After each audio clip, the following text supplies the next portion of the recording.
Hello, magandang hapon, gabi, tanghali at umaga sa inyong lahat, mga kababayan, mga Pilipino, mga Pinoy survivor dito sa Pilipinas at kahit saang parte ng mundo. A happy, rainy, holy Wednesday. So, mga kabagang, how is your Holy Week? Holy. Ayoko magmura. Ayoko magmura. Maka holy water. May laman bato. Kailangan ko ng holy water para hindi magmura. So, kamusta na kayong lahat? Maraming salamat sa mga bagong subscriber natin.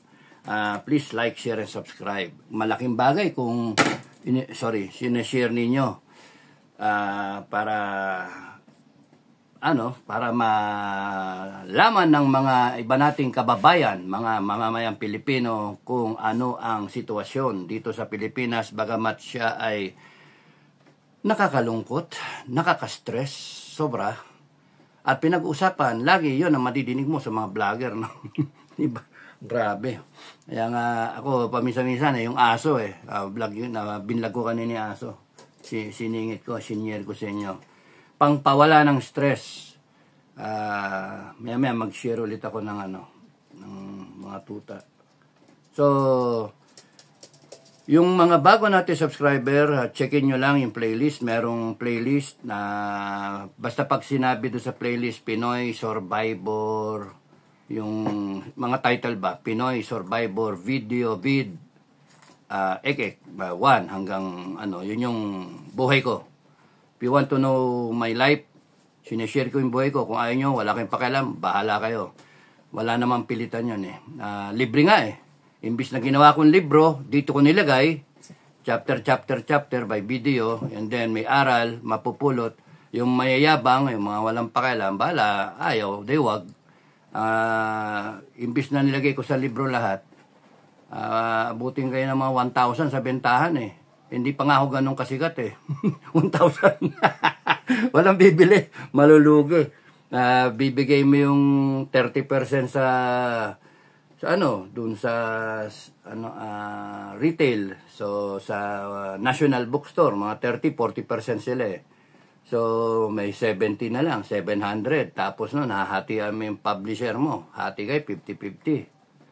O de 350 na lang sa akin. Tapos hahatian mo pa yung ghostwriter mo. 50-50. O de 120, 350, 175 na lang matitira sa akin. Walang niya. Buhay ko yun. Nakinabang ibang tao. So, kung gano'n na rin lang, libre mo na lang sa lahat. So, yun yung nangyari. Vlog.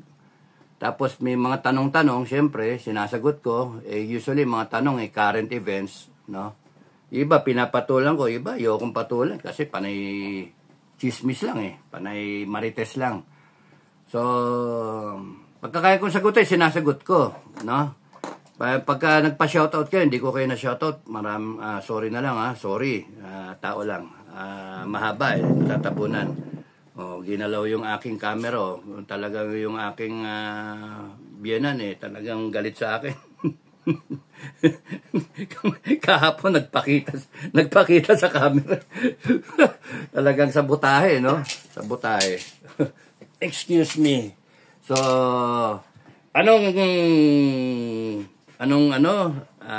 panoorin nyo lang. Enjoy. And it's meant for you, for the Filipino people, the next generations. Kung may mapulot kayo, I'm happy. Pagka at least tumatak sa utak ninyo, kaya nasa private sector kayo o nasa government sector kayo, meron kayong kakapulutan talaga So, lalo na yung mga Pinoy community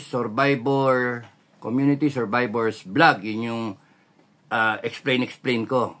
Ngayon, lalo na, ang in-explain ko is yung nangyayari sa ating Pilipinas. Okay. So, tuloy lang. Ano ang nangyayari? Naglalabasan yung mga balita na ilalabas na raw ang pulburon video. Okay. So, dati sinasabi ko, timing, kasi nakikisakay ako sa mga sinasabi ng ibang mga vlogger na close Sam Duterte. And I wanted to understand bakit di labas yung video. Timing. O, then naki-timing ako. Everyone was saying timing eh. O, there's a time for everything. O, then nakiganon din ako. Pero inisip ko. Kaya dinasal ko pa yun eh. In the previous vlog sinasabi ko, dinasalan ko pa yun. Tapos nun, nag-come across sa mind ko yung Constitution, tinignan ko yung Constitution on presidential succession. Doon ko nakita na, kaya pala, yung June 30, mahalaga. Kaya nga I started saying, June 30. Yan. Para maintindihan inyo. Hindi yung, basta, hindi pa may palabas yung video eh. I'm trying to explain to you, people. No? Huwag niyo ako sisisihin na ako yung nagsasabi ng June 30. Hindi ako nagsimula noon June 30. I was trying to explain to everyone what's so important about June 30. And this video na pulboronic na sinasabi, hindi mailabas kasi biglang sudden death. Kung sa larong tennis, sudden death, wala. Matapos kagad si BBM. Sino ba matutuwa yung presidente kung may bangag, nagdudurog, nagko-cocaine? Sino matuwa dun? Talagang tanggalin niya, na? Now, ang gusto kong itapik ngayon, halo-halo eh. Explain ko na muna yung June 30. While I was saying na may timing sa lahat, may June 30, maraming nagsasalita sa inyo and thank you sa inyong lahat, sa mga nagsasabi, ba't hintayin pa yung June 30? Ba't hindi pa now na? Tapos sinasabi ko, mag-now na, hindi pa nga kayo organized, hindi pa kayo, mag-people power ka, sayang naman kung 100,000 ka. O paano yun? Hindi pa aware yung mga tao. O, yun yung punto. No? Isa yon sa mga punto. Pero yung June 30 na para yun lang naman yun para para magkaroon ng pagkakataon yung Vice President in case na magkaroon ng upheaval and then a change of government, change of leadership, hindi government, change of leadership. Hindi naman tayo magiging komunista. Democratic government tayo. A change of leadership, aangat ang BP kasi hindi na pwede yung presidente na binoto ng 31 million kasi may napatunayan na bangag siya. Kasi lalabas yung pulboronic video. Yun yung mindset ko. Yun yung thinking ko. Talagang di pwede na may question mark.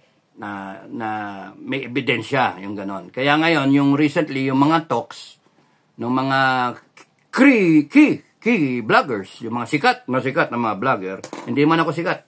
Yung mga sikat na vlogger, sinasabi, lalabas na yung video. At napanood na nga nung iba yung video.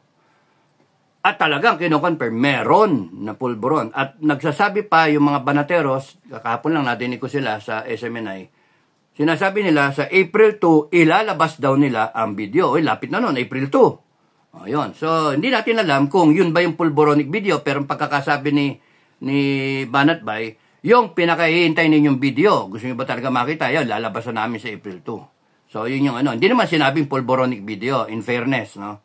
So, yun. So, that leaves everybody hanging and then wanting to see them kung talagang ilalabas talaga yung pulboronic video. Dito po, sa buto-buto, ang question ko, ito, yung gusto kong mag-analyze sa inyo Ang question ko, bakit biglang ilalabas, kung sakasakali, biglang ilalabas yung pulboronic video? Bakit? Dati-dati naman. Timing, June 30. Di ba? Is it because na ayaw payagan yung rally, maisog rally sa Bulacan? Yung susunod na rally na April 8 ba? April 8? April 9. April 8 na ayaw payagan. Hindi binigyan ng permit. So parang, ganun ha? Parang ganun ang dating, no? Ganun ha? Sige, dadanggel ulit natin yung yung ating alas. Lalabas na namin yung video. Yun, para matauhan yung administration. Ganun ba? Ganun na sa tingin nyo? Comment kayo sa ibaba, no? Kasi, bakit biglang ilalabas na yung video? Kasi, it is not consistent kung ang thought dati June 30, timing, because it is 2 years exactly, ng June 30 is 2 years exactly dun sa sa tenure ng presidente, sa term ng presidente, so meron pa siyang 4 years. But there is a constitutional provision na if a vice president, a current vice president, succeeds the president na hindi na pwede by way of natanggal siya o namatay siya, na-conwood, o kaya na-impeach siya, na-conwood, or ek-ek. So, ano yung mga tao, nag-people power, so pasok yung vice president. 4 years or more, yun yung wording sa Constitution, tignan nyo na lang.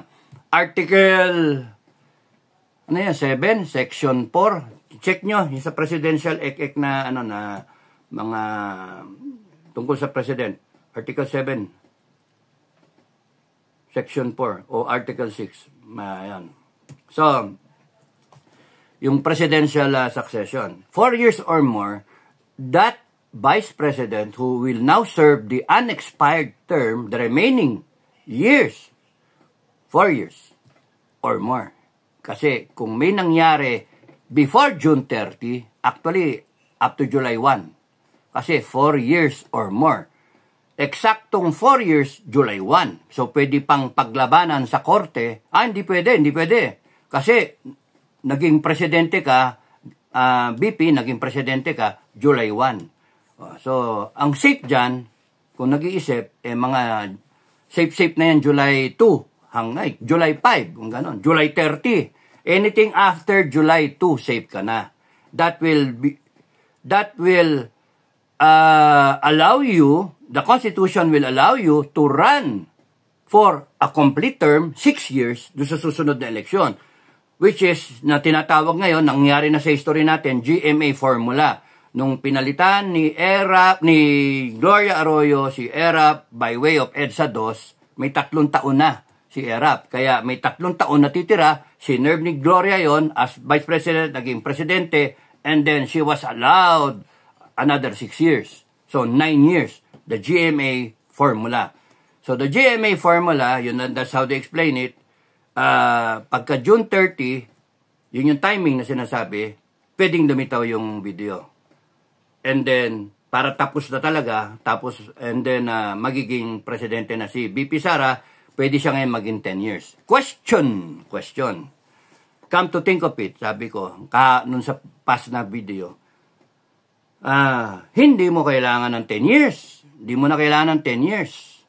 Kasi kung talagang nasa isip mo at nasa puso mo ang taong bayan, at yun talagang priority ng mga politiko dapat, yun yung standard. Bago mo isipin yung sarili mo, taong bayan mo na. Yun yung tama. Yun yung standard dapat. So, bakit natin iisipin yung 10 years ni BP Sara? Tayo pwede, okay lang. Pero kung kunyari si BP Sara, hindi niya dapat isipin yung 10 years. Sa kanya, basta step up. Ayan na. Sige na, okay na. Kung payag siya, mag-step up.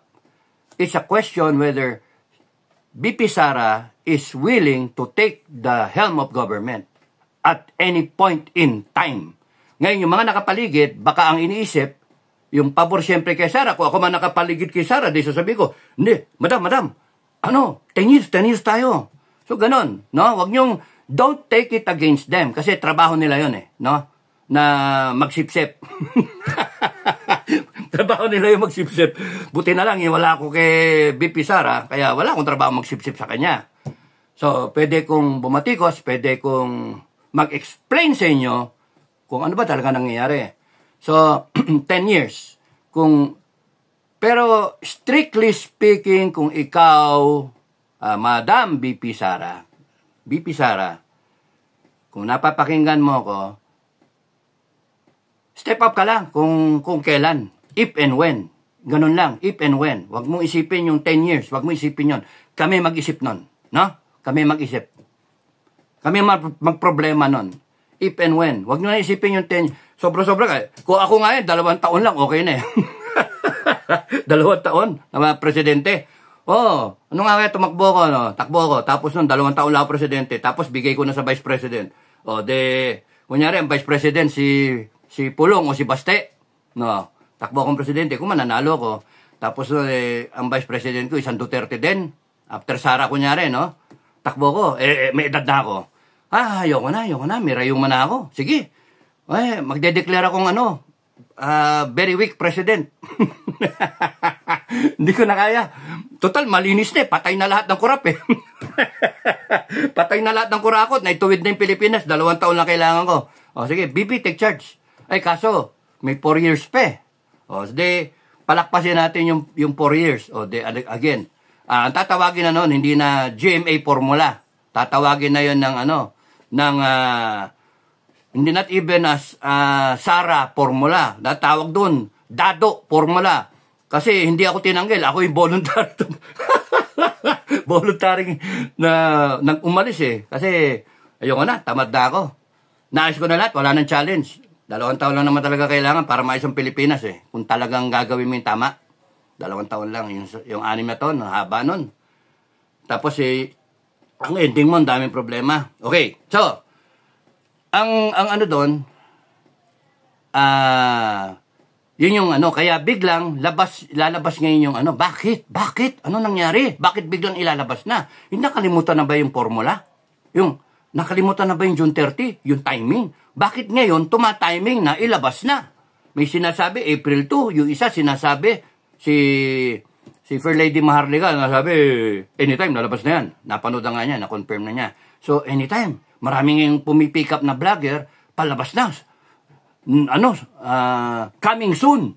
Next attraction. Parang yan yun. Actually, yung standard natin, Filipino people, no? Yung dapat standard, kung sino man tatakbo sa politika eventually, no? Yung totoong standard dapat ng matitinong tao, huwag nyo isipin yung sarili ninyo. Huwag nyo isipin yung sarili ninyo na mana ka ng 10 taon, yung ganun ba, pine-play safe mo yung sarili mo, mali yun. Hindi ganon si Sara Duterte. Matino si Sara Duterte. Siguro yung mga nakapaligid sa kanya, iniisip lang what is good for her. And overall, if you have a Sara Duterte may 10 years, then it may go better for the Filipino people. Since Tatak Duterte naman yon, meron siyang 10 years, so meron 10 years ang Filipino people na magandang dating. Okay. So ano pwede natin tulong? Kung ilalabas yung video, niisip nila siguro, may kakampi na tayo. Kasi para yung larong chess yung kanila, no? Ako, Game of the Generals, eh. Yung kanila, dapat Game of Captains, eh. Hindi, Captain General nga naman daw ako. So, ako, Game of the Generals. Sinabi ko naman sa inyo, previous vlog, 3 pyesa ang pinangahawakan ko, na ipanalo ko pa, kahit yung kalabang ko, 11 pyesa pa. Pero nabasa ko yung kilos ng kalabang ko at saka yung pyesa ng kalabang ko at ultimate plug niya, 2 na lang, pero nag-deduce ako kung sino doon. Tested na lahat ng pyesa. So, yung 3 pyesa ko, may armed forces ako, meron akong PNP, at meron akong plug, taong bayan. Yun yung mahalaga, taong bayan. Maipapanalo. Okay. So, yung kabila, game of chess, pawn, tapos nun may queen, may rook, hindi ko talaga may yung laro niyan eh, no? Ayun, hindi ko na-appreciate yung laro, pang matatalino lang yan eh, hindi naman ako matalino.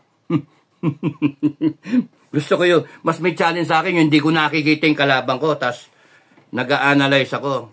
Ba't kumain yun? Kumain yung kanina, ba't ang tapang? Ano yun? Spy? O 5 star? Tapos kunwari, hahabulin mo, tatapatan mo, uy, tarantado to, nagpapahabol, pinepeke ko nito. Kunwari lang, yung ganun ba? Pero wala, hindi mo alam, hindi mo nakikita, hindi ka guys sa chess. Kitang-kita mo yung pyesa ng kalaban. Open yung board eh. That's why I like Game of the Generals. So ano ngayon ang laro? Bakit biglang payag na ilalabas yung video o dinadanggel lang? Punto. Kung dinadanggel lang at hindi pa ilalabas at kunwaring ilalabas, pangit yun. Pangit. Hindi ako sangayon doon. Kung ilalabas, ilabas na. Yun, tama. Kasi kung June 30, mali. Yun nga, I'm taking a stand, mali.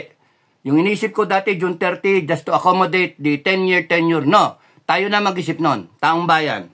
Kung kinakailangan gusto yung June 30, then you get proclaimed after June 30. Yung gusto mo, proclaim pa tayo ng July 5 o July 30 o August o September. We can proclaim that. Doon sa sasabihin ko sa inyo. Kaya ngayon, sang-ayon ako sa option 6. Option 6. Option 6, ano yung sinasabi ko? Option 6, way back. So many vlogs, 20 plus vlogs ago na sinasabi ko. Option, 6 yung option. Yung una, status quo, walang mangyari, deadmine lang tayo talaga. Yun yung nangyayari ngayon. Option 2, call a friend, BP Sara, magkasundo tayo. Again, nangyayari rin yun. Pinagsamang option 1, option 2. Option 3, nag-resign. Hindi mangyari. Sinasabi nyo, mag-resign ka na, BBM. Wala. Hindi magre-resign yung tao. He is the sabi nga ng mga vlogger, he is the anointed one, the voted. He has the mandate of 31 million votes. Bakit kayo, Ilan lang ba yung pumirma sa manifesto? Wala pang 20 mil. Ilan lang yung nabudol? Yung nabudol, mga 20 mil lang. So, meron pa siyang 31 million votes. Kahit sabihin ni Atty. Glenn Chong na nandaya dahil sa Smartmatic, needs to be proven pa rin eh. It's all, it can still be challenged in court. Okay? So, it has to be challenged in court. Yung magagalit tayo ng si Pastor Kibuloy, kinakasuhan, si Bantag, si Tebes, dapat walang double standard. Kung magalit tayo na kinakasuhan, kung may allegation na dito, patunayan sa korte. Ganon din dito kay BBM, ganon din dito sa iba. Pagka kunyaring palpak sila, meron binibintang, nagdodroga si BBM, still to be proven. Still to be proven. Ang problema lang, presidente yung tao. Yun, presidente. Hindi pwedeng basta-basta, we just a doubt na siya ay nagbabangag sa droga, hindi pwedeng tanggapin yon. Hindi ka tanggap-tanggap yon kasi presidente ka ng taong bayan. Kaya kinakailangan sure tayo. Okay, standard. AFP, para sa inyo to, AFP, PNP.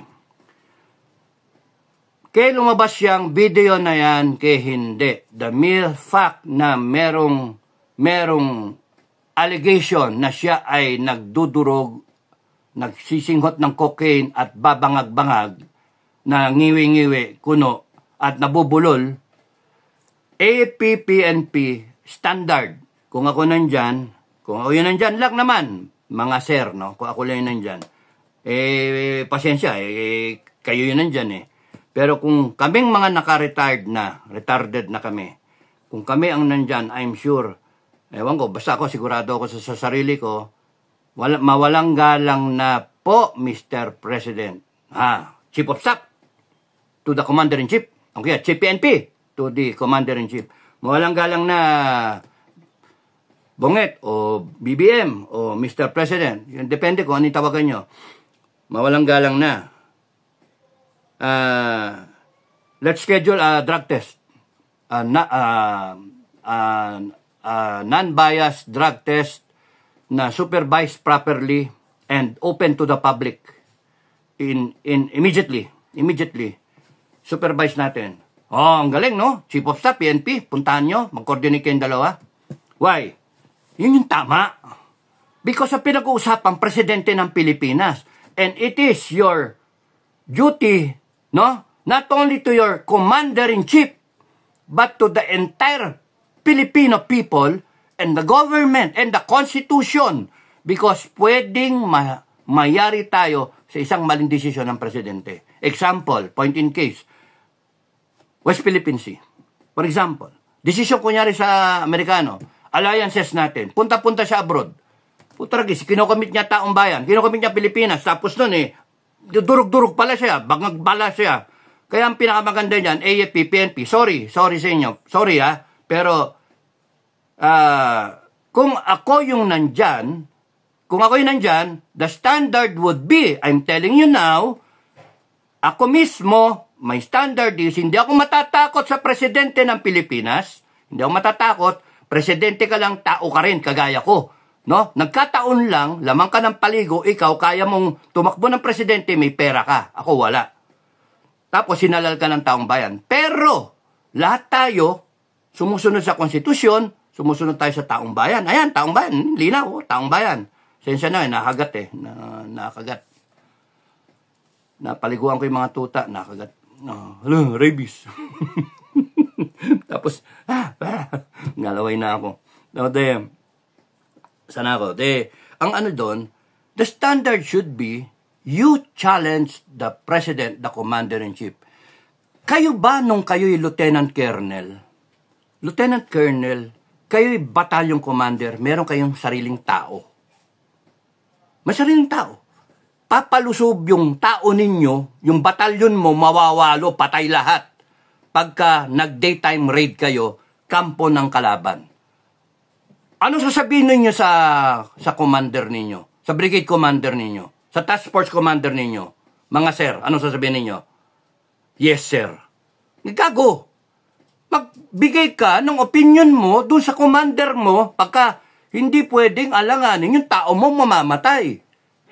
Ano ang role ng isang commander? You accomplish the mission even with so much casualties and still continue the mission, accomplish the mission even if you have so many casualties. But at the same time, with the least cost of life sa mga tao, kung pwede, habang nag-uusap kayo, wala pa, hindi pa nakukomit, pwede namang sabihin, imbis na umaga, pwede ba gabi?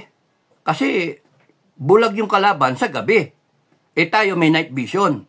Di ba? Useless naman yung night vision, hindi mo magagamit kung sa umaga ka atake. Bakit di natin gamitin yung ating advantage sa kalaban, mag-night vision tayo, kikita natin sila, parang umaga, pero sila, bulag, hindi tayo nakikita unless na meron din sila night vision. But, okay yung sa gabi umatake. Mahirap kang tamaan. Kaysa sa umaga, sniper, banatan yung tao mo. Battalion commander ka, it is your right na tanungin yung iyong brigade commander. Division commander ka, it is your right. Tanungin yung iyong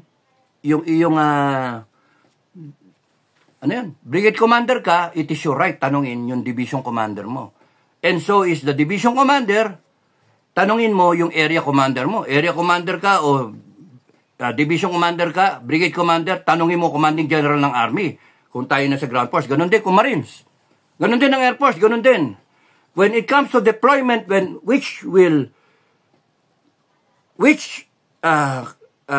for actions that cannot be rationalized, yung stupido, kunyaring time on target, yung mga ganong banat, time on target, o kaya yung maneuver na ganitong walang ek-ek na ganyan, pwede mo sir, baka magka-crossfire tayo, magkabanatan tayo.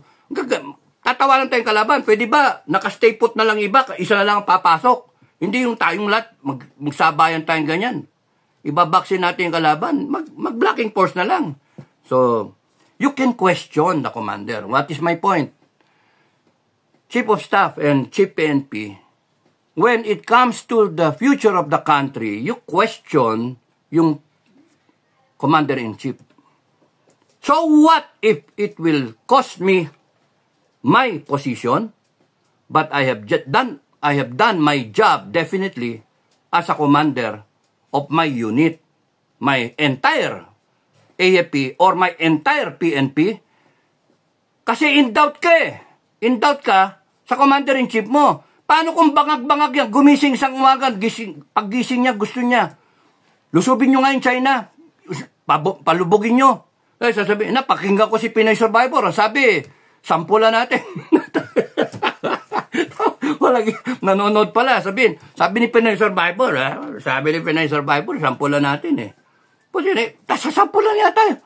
Tapos orderan kayo. Ay, wala. Ayokong sumunod sa isang commander na may question mark sa pagkabangag. Na? So, ang simpleng sagot dyan is you subject the commander-in-chief. Kayong chief of staff o kayong chief PNP, sorry, mareretire na si ano eh. Kung ako lang yan, kung mareretire si magiting natin si PNP, si Acorda, General Acorda. March 31, Happy Easter, ha? Happy Easter. Wala ka ng problema. Wala ka ng problema. Kung hindi ka ma-extend, wala ka ng problema. Happy days ka na. Yung susunod, may problema. No. He has to establish right away yung command and respect of the people, no? Yung susunod. At least, graduate si General Acorda. Sakit ng ulo, eh.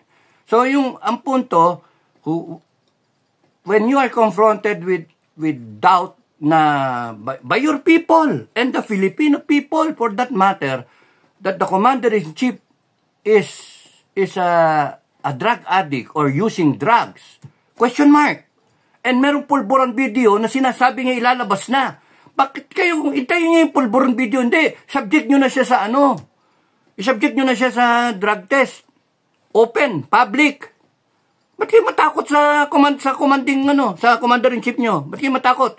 Yung sovereign commander, mga taong bayan, yan ang masusunod. Yan ang magsasalita na.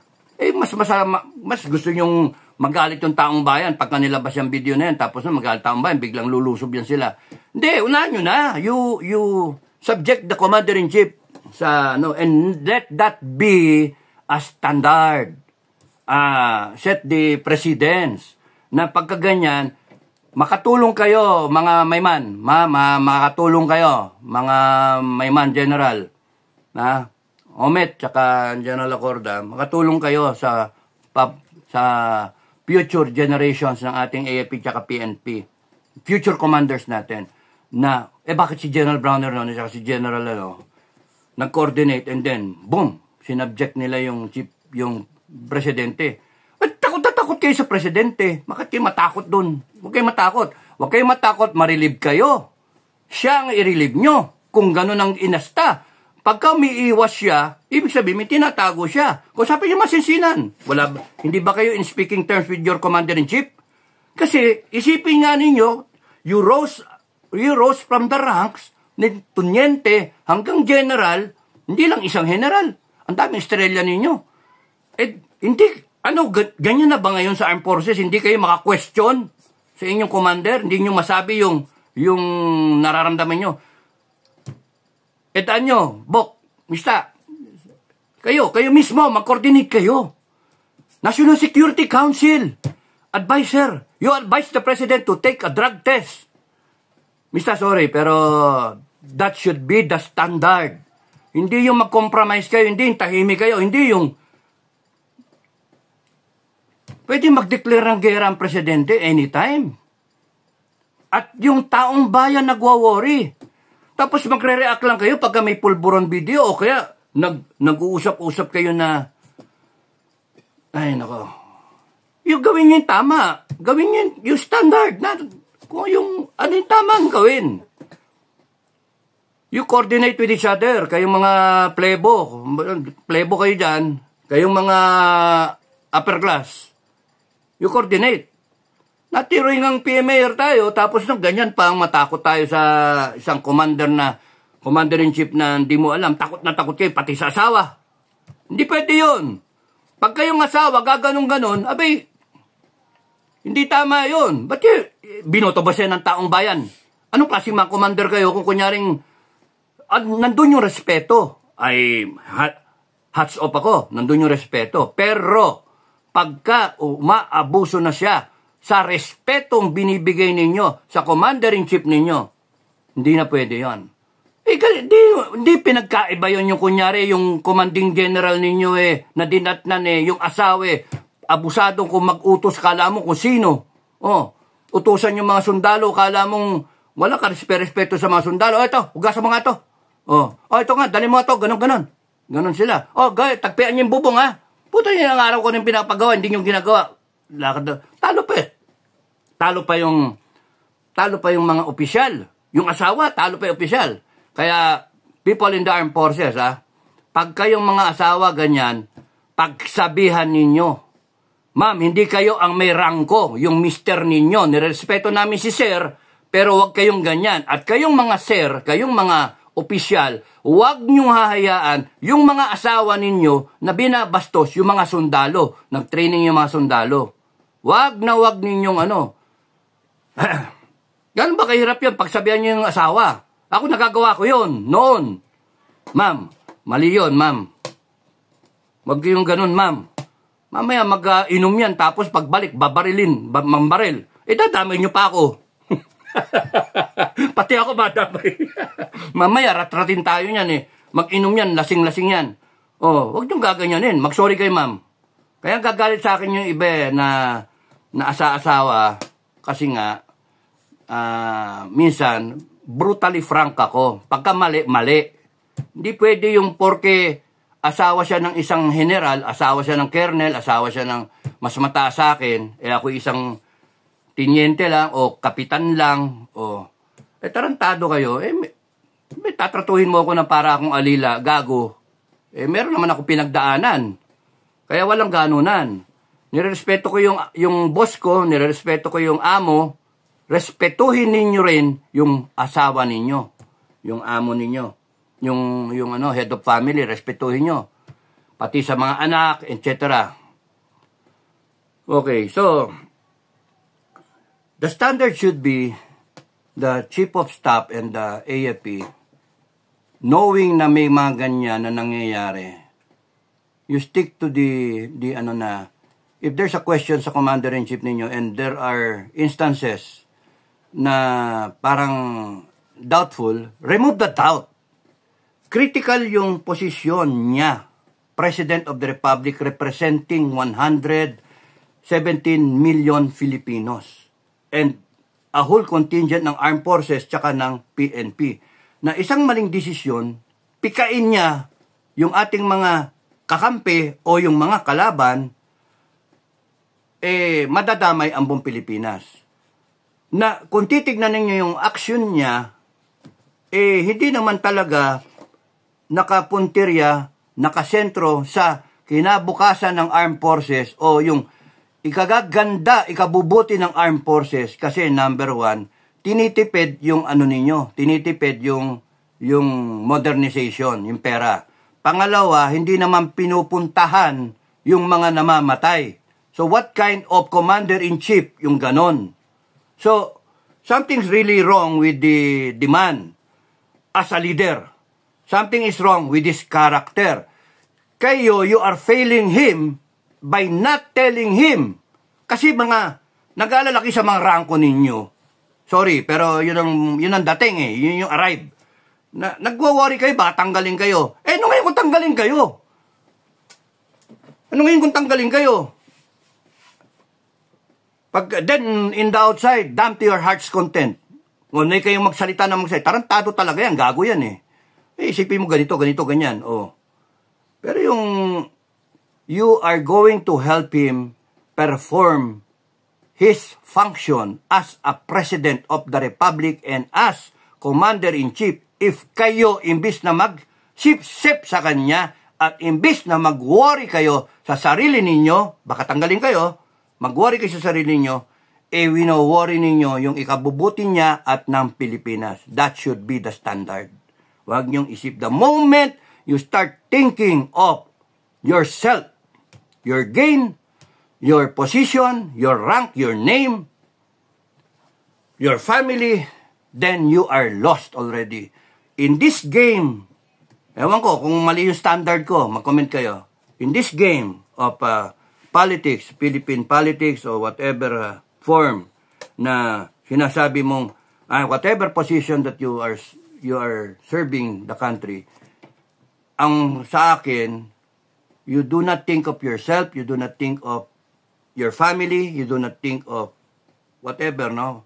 The thought should be focused on the people you are serving, the Filipino people. And you will never go wrong. So, AFP, PNP, yun ang message ko sa inyo. I-subject niyo yung presidente, si BBM, i-subject ninyo sa drug test. Kung ayaw niya, pilitin nyo. Mr. President, I'm very sorry, pero we have to put you under house arrest for the meantime. It's for your own good and the good of the country. We have to stop this nonsense about drugs, no? Yung mga sinasabi ng mga vlogger na yan, sinasabi ng mga opposition mo, we have to stop it. And we need to confirm it because we cannot follow you if there is question sa karakter mo, yung leadership mo. It is in question. We will follow you to the death as the commander-in-chief. Into war, okay lang. Pero we need to know, we need to verify if you are indeed using drugs. Mag-aabla ka pa? Aabla pa ba siya? Kung umabla, batukan nyo. Sorry, pero it is your right as the immediate subordinate of this commander-in-chief. It is the right of your people na you care for them. Bukas mag-declare yan ng gera. Animal. Wala na. Yari tayong lahat. Yung bukang bibig ng AFP ngayon, yung bukang bibig ng mga prepare for war tayo. Wag sa ganyan na. Okay sa akin yung prepare to for war na, sige, anytime. Pero wag yung ganyan na hapyaw-hapyaw lang. Handa na ba kayo? Handa na ba yung ating mga reserve force? Handa na ba yung ating mga equipment? Bitin pa nga yung pera Tapos prepare for war. Question mark nga. He will don a uniform. It's an insult to the uniform na bangag yan. Tapos you remove that doubt, that question mark. Mr. President, ayusin lang natin to.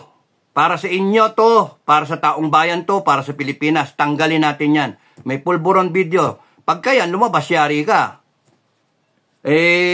Magpa-drug test ka. Pag lumabas yung pulburon video, negative ka, properly. Okay pa. Ngayon, kung positive yan, sorry, talagang baba ka. Hindi ka pwede. Ngayon, wag niyong basta-basta, pagka ganon, ang advice ko, wag not necessarily yung gagawin ninyo. Nasa pre-choice kayo kung anong gagawin nyo Yung isa pang topic ko, advice ko is go for option number 6. Option number 6. Kayo muna mag-caretaker. No? Gawa kayo ng transition na council. Gaya nung sinabi ko sa ibang vlog na mag-transition council kayo, pag-isipan niyo. Siguro pag-usapan natin yung susunod. In the event na dumating tayo sa option 6, kung kayo punta kayo sa option 6, ayaw nyo option 3, option 4, option 5, option 7. Option 7, revolutionary government. Ayaw ko rin ng ganun Pero kung doon pupunta, wala rin magagawa. Gusto ko lang mapag-isipan para malinaw. Makati. Balahibo. Makati Yung doon, mag-transition kayo. Transition. No? Okay. Sige, pag-usapan natin sa susunod na vlog. Transition of 100 days. Okay? At least 100 days. That will answer yung sinasabing timing na yan na constitutional provision. Mag-caretaker kayo 100 days. At least. Pero not necessarily yun 100 days Hindi. Pero ako boto sa 100 days na transition. Why? Because kung meron kayong transition council at meron kayong 100 days initial na pinag-uusapan, pag-usapan yan, lahat ng may isip ngayon ng taong bayan, ipapalista ko sa vlog dito, makikita natin ano yung ayaw ng taong bayan and then you have an idea. 100 days kayong araw-araw nagmi-meeting ng council na nandyan, no? Key people. Pagka inalok ninyo yung tao, kung ayaw, di wag. Walang pilitan to. No? Go to the next person.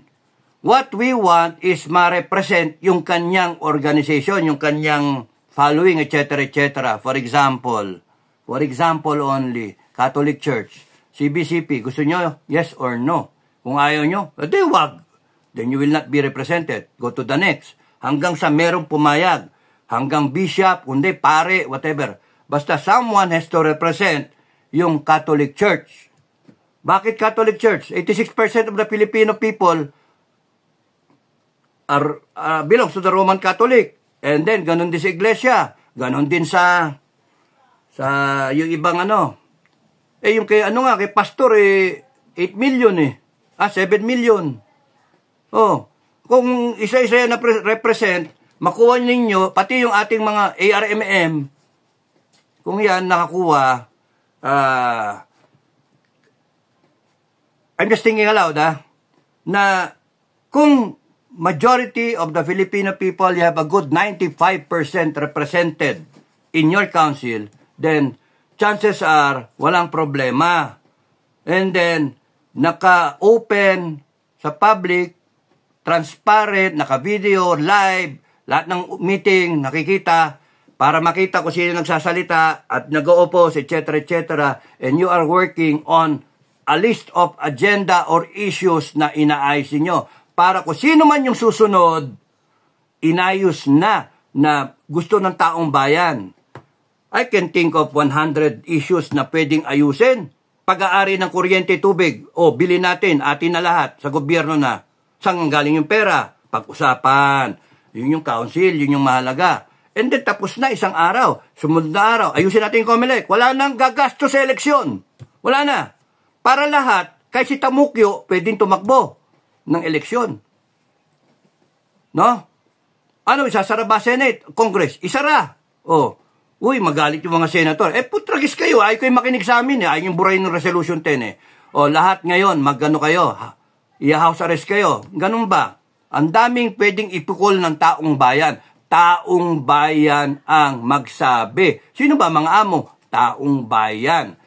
I wish to empower every bit of Filipino here or abroad, Luzon to Mindanao. Sabihin ninyo sa inyong dito sa comment o kaya sa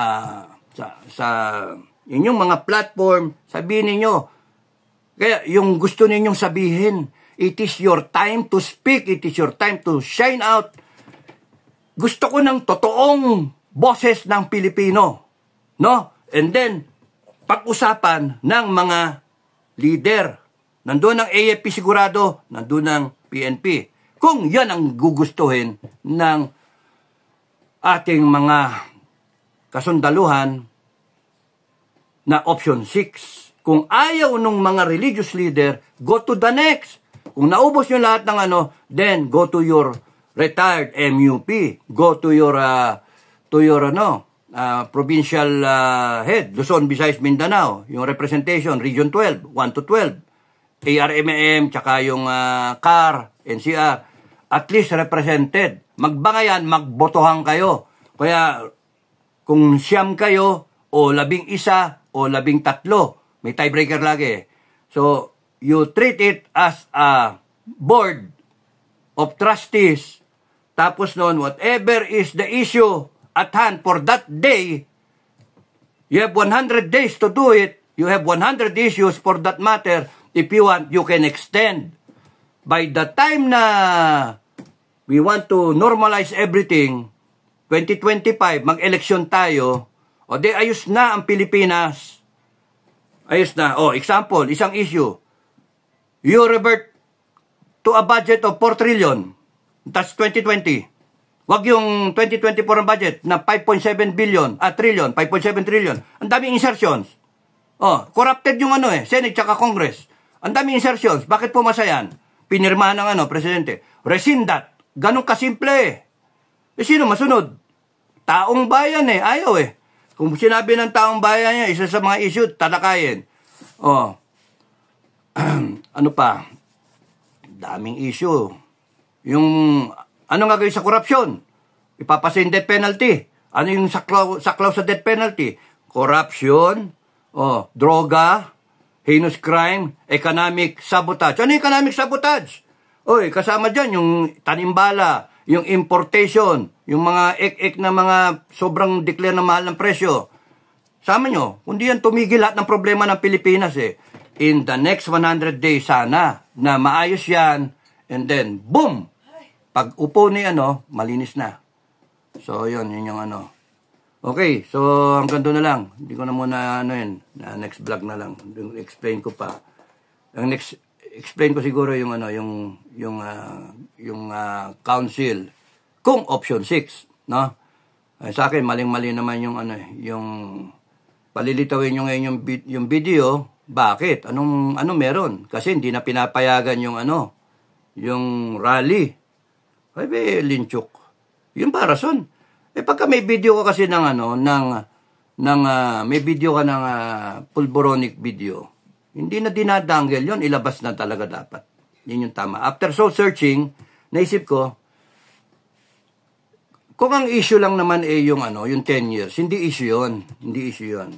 Kung ano yung gusto ng langit, yun yung masusunod eh. Di ba?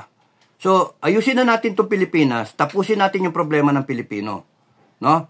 Hirap na hirap yung Pilipino, ginanakawan yung taong bayan, tigil natin yun bigla. Itigil na natin yun. Ano yung cost nung nakawan? Isara natin yung cost nung nakawan. Isara natin yung tindahan, mag-inventory muna tayo. And from there, mag-appoint ng mga bago. Bago na matitino. Kung in-place yung penalty, wala nang magnanakaw. Kung meron man, yari. So, ganun.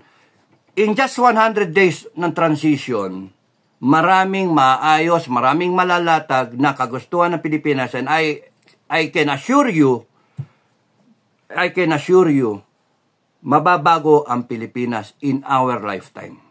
So, hanggang doon lang ako. Maraming salamat. Happy Wednesday. Dasal lang kayo. Ayokong masyado na kasi tung panahon na to, dedicated dapat sa pagdasal para sa ating kay Jesus Christ, no? At sa Panginoon natin for sending His only Son. So, focus tayo sa dasal while praying, isingit nyo na rin yung discernment, courage, wisdom kung ano yung gagawin natin as a people. And then after the Lenten season, magsalita kayo. Okay? So, yun lang. Maraming salamat sa inyo. God bless everyone. Bye-bye.